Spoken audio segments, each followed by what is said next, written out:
And I think it's the alcohol goes with the smoke. Yeah. And it's The coffee, morning coffee, goes with the smoke.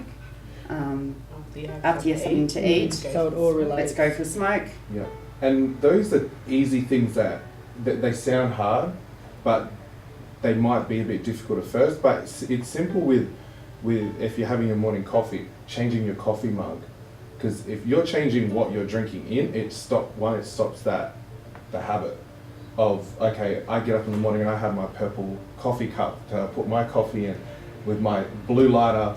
And I sit out in this area. That's what I do. Yeah. I have a red cup, and every morning it's got to be in the red cup. Yeah. And I go out the front on the porch and have a smoke. Yeah. It's got to be the red cup. Yeah. And a lot of people dignify that when they get into a routine, like you do your hair, you do your makeup, you get yourself ready, you actually set yourself a routine, and that's what they do with smoking.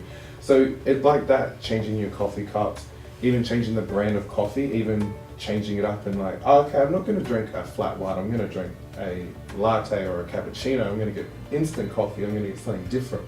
Even trying to drink teas and that kind of stuff, it's just changing what you drink and what you do.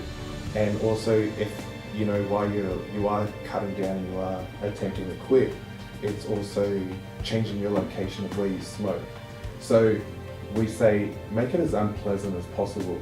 You're not going to grab a plate of your breakfast and go and sit by the bins and enjoy your breakfast. And that's what you want to do, is go somewhere where it's uncomfortable. Stand by the bins, sitting outside without a jumper on, because you know it's cold in the mornings and you're like, okay, if I'm rugged up, I feel comfortable and I can smoke.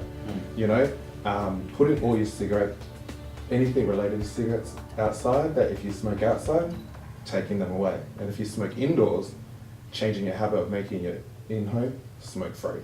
And that's It's important to recognise that smoking is an addiction, so that means that you need something to help with the cravings of smoking, so some sort of nicotine replacement product. But there's also other triggers for your smoking, other things that make you want to smoke, so having tools and strategies to deal with that. So if you only address the physical cravings, you're still going to have other things that trigger your smoking.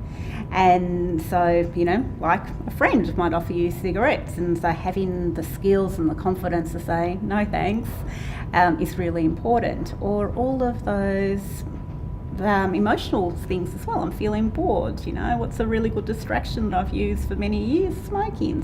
So you need to think of different ways to tackle that, and they're all actually equally important. And your best chance of quitting is using that combined approach, something to help with the physical and something to help with all the other reasons that make us want to smoke. We are all creatures of habits, and I think it's really important to be kind to yourself. That some of our habits are really helpful and others are not so helpful. And smoking, dropping your towel on the floor is a habit, a bad habit. Smoking is actually an addiction. And so remembering that for yourself, that it's not just a habit, it's actually an addiction. And what happens is that nicotine, when you have that nicotine, it creates the pleasure of smoking, and it also forms a really strong association with the situation of when you smoke. So that's why things become really intertwined. So I have a cup of coffee, I'll have a cigarette. Have a drink of alcohol, I'll have a cigarette. And so understanding that's really important, so that you'll be able to see that it's more than just a habit. It's thinking about, how am I going to change what I do? So you can mix up your routines once you identify, yep, this is the trigger for my smoking. As you know, might be coffee. I'll switch to tea for a while. I smoke after dinner. I'll now brush my teeth after dinner and go for a walk. So we're changing those associations and trying to separate them out. It absolutely can be done.